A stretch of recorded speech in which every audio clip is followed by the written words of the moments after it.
Bueno, y ayer se cumplieron 80 años del lanzamiento de la bomba atómica sobre Hiroshima por parte de Estados Unidos, que dejó cientos de miles de muertos en esa ciudad, luego también cerca de 75.000 muertos más en Nagasaki. Bueno, lo cierto es que en medio de esta conmemoración el alcalde de Hiroshima ha pedido que las naciones que tengan armamento nuclear puedan declinar de su uso, entre otras solicitudes que han hecho en pos de evitar justamente la posesión y uso de armamento nuclear. Y en medio de esto también sabemos que el contexto es aquel envío, aquel despliegue de submarinos nucleares por parte de Estados Unidos en algún lugar cercano a Rusia en respuesta a las declaraciones del expresidente ruso durante días anteriores. Todo esto lo revisamos en la siguiente nota. Este fue el primer instante del día que marcaría un punto de inflexión en la historia de la humanidad, cuando Estados Unidos descargó sobre Japón el arma más destructiva que jamás se ha utilizado en una guerra. Con una potencia equivalente a 16.000 toneladas de dinamita, la bomba atómica convirtió Hiroshima en un infierno que dejaría una huella imborrable en sus habitantes.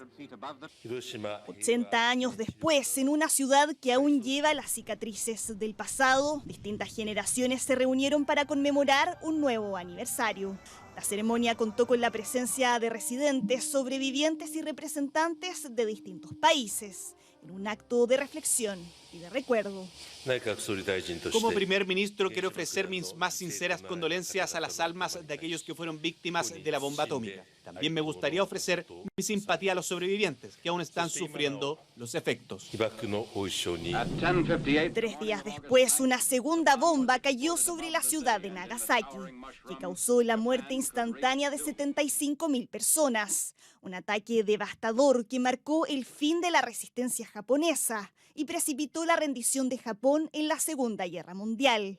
Se calcula que ambos bombardeos causaron al menos 250.000 muertes, tanto directas como indirectas. En los 5 años posteriores, los casos de leucemia, cáncer de tiroides o de pulmón se dispararon a una tasa por sobre lo normal. Soy profesor de ciencias sociales y siempre me he preguntado por qué lanzaron la bomba atómica durante la guerra y por qué ocurrió de esa forma. Vengo todos los años a Hiroshima para experimentarlo por mí mismo. Espero que el mundo se vuelva más pacífico, aunque sea un poco. Según el Ministerio de Salud japonés, aún quedan con vida cerca de 99.000 sobrevivientes en todo el país, con una edad promedio de 86 años. Muchos temen que a medida que los supervivientes mueran, los recuerdos y aprendizajes de uno de los eventos más trágicos de la historia puedan desvanecerse en el tiempo.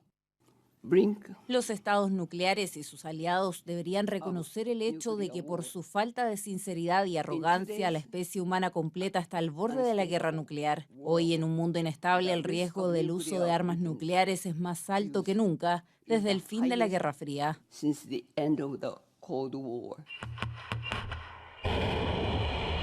Un llamado que cobra más sentido que nunca en un mundo en tensión, donde la opción nuclear sigue siendo una realidad vigente en los países más poderosos.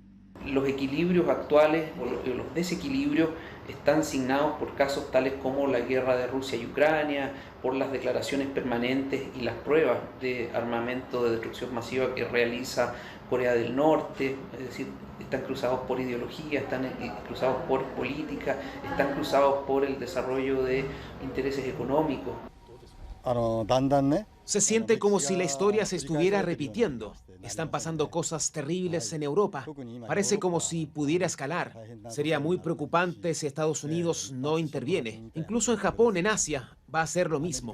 Me da mucho miedo. Tengo nietos y quiero paz para que puedan vivir sus vidas felices. A 80 años de una tragedia cuyas lecciones muchos parecen olvidar, la sombra de Hiroshima y Nagasaki sigue proyectándose sobre el contexto global actual. Con la amenaza nuclear como una realidad, la búsqueda de paz y seguridad sigue siendo un desafío constante. Vamos a profundizar en este tema. Ya estamos en contacto con Francisco Ocaranza, analista de la Universidad Bernardo Higgins, a quien ustedes veían también en el reporte de Soledad Agüero, y ahora también en vivo en el contacto para conversar no solo de esta conmemoración, también del contexto en el que se da. Francisco, ¿cómo está? Buenas tardes.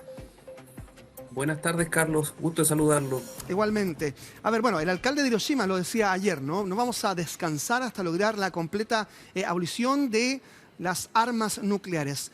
¿Cuán posible llegas a ser esta frase, o del otro lado, ¿no?, cuán utópica puede ser este ideal también de que los países pueden renunciar a este tipo de armamento? Pareciera ser que, dada la situación geopolítica, en los equilibrios estratégicos, militares y económicos actualmente vigentes, es más bien utópica.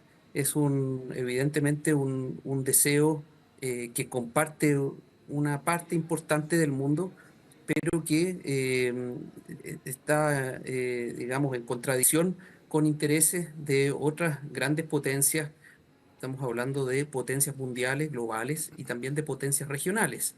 Esto debido a que desde el momento en que se lanza la primera bomba contra Hiroshima, las potencias, especialmente los ganadores de la Segunda Guerra Mundial, podríamos decir, se vuelcan hacia la obtención de esta tecnología bélica, ¿no?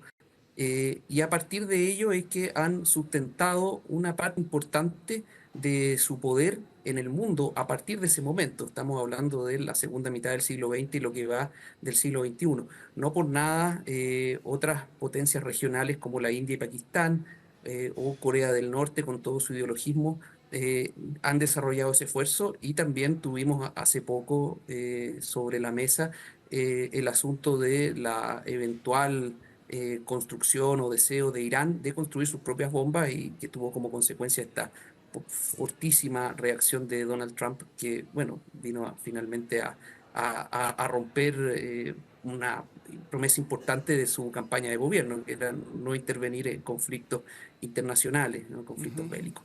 En ese sentido, entonces, se ve más utópico, pensando en que desde el año 68 existe el Tratado de No Proliferación de Armas Nucleares, pero que en su artículo primero o segundo dejó las cosas tal como estaban, vale decir, aquellos países que habían desarrollado ya tecnología nuclear hasta el año 67 podían mantenerla. Entonces estamos hablando de estos 5 países que son miembros también del Consejo de Seguridad, los miembros permanentes, ¿no?, de las Naciones Unidas, o los 5 ganadores, podríamos decir, de la Segunda Guerra Mundial, incluyendo a Francia, ¿no?, a pesar de todo. En ese sentido, entonces, es un bonito deseo, pero se ve más utópico que cualquier cosa, por más que se pueda lamentar. Finalmente, esto tiene mucho que ver también con la realpolitik, o podríamos decir con el cinismo político, ¿no?, que es un componente importante en la administración de los negocios públicos. Claro, ahora respecto de algo que usted mencionaba, Francisco, hace instantes nada más, el equilibrio de fuerzas a nivel geopolítico en el mundo entero, de una u otra forma ha dependido de la posesión de armas nucleares, de tomar las armas nucleares como moneda de cambio en algunos casos cuando se negocia algún desequilibrio, ¿no?, en términos bélicos. Y el punto es que después de 80 años sigue llamando la atención de que ese tipo de armamento siga teniendo tanto, digamos, posesión, tanta posición de posibilidades de hacer finalmente el daño que sabemos ha hecho en Japón, tomando en cuenta que ha habido un desarrollo tecnológico enorme en términos de armas también, que las guerras se han estado defendiendo también en gran parte por la lucha aérea, hoy día con drones, por ejemplo, y aún así el armamento nuclear sigue siendo una moneda de cambio importante a la hora de establecer esos equilibrios. ¿Por qué ocurre esto? Bueno, ahí uno podría proponer un análisis que nos brinda la filosofía en relación a cualquier tipo de acto que involucra a seres humanos y sociedades. Por un lado, uno puede buscar el bien moral, o hacer el análisis moral, pero por otro, el análisis del propio ser de las cosas, o el análisis ontológico que sea. Desde el punto de vista moral, sabemos lo que esto significa, ¿no? Usted lo decía, Carlos, la cantidad de muertes, las muertes instantáneas que ocurrieron tanto en Hiroshima como en Nagasaki, y las muertes que se fueron dando con posterioridad a ello y con el transcurso de los años, ¿no? Estamos hablando al mediano y al largo plazo por las enfermedades que se contrajeron. Entonces ahí sumamos 200, 250, 300 mil personas afectadas y aniquiladas, podríamos decir, en un segundo, ¿no? Hay testimonio, dicen a las 8:14 en Hiroshima era un día esplendoroso, luminoso, a las 8:15 estábamos sumidos en un infierno. Entonces las cosas cambian realmente en cuestión de segundos con una bomba atómica.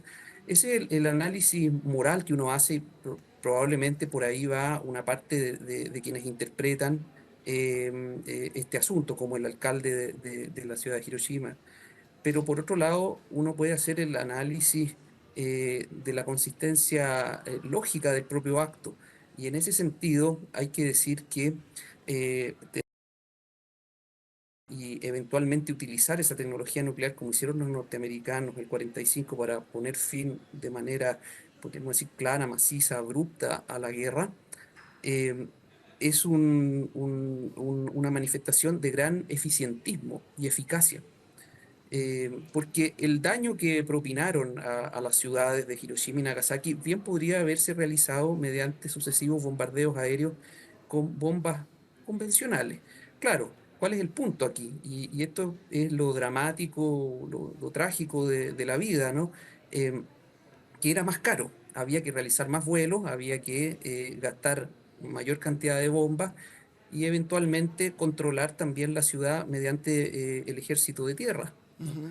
Y eso es lo que en alguna medida quiso evitar el presidente Truman. Desde ese punto de vista, entonces, insisto, por más trágico que parezca, es muy eficiente la utilización de las bombas nucleares.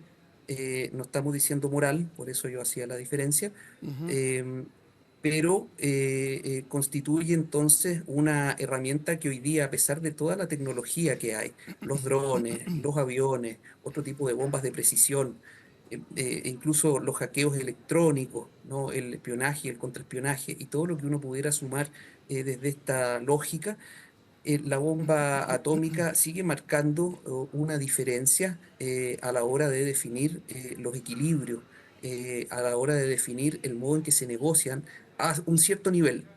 Y el mundo hoy lo está viviendo, lo está viendo. Las palabras del secretario general de las Naciones Unidas, Antonio Guterres, eran una advertencia respecto de ello.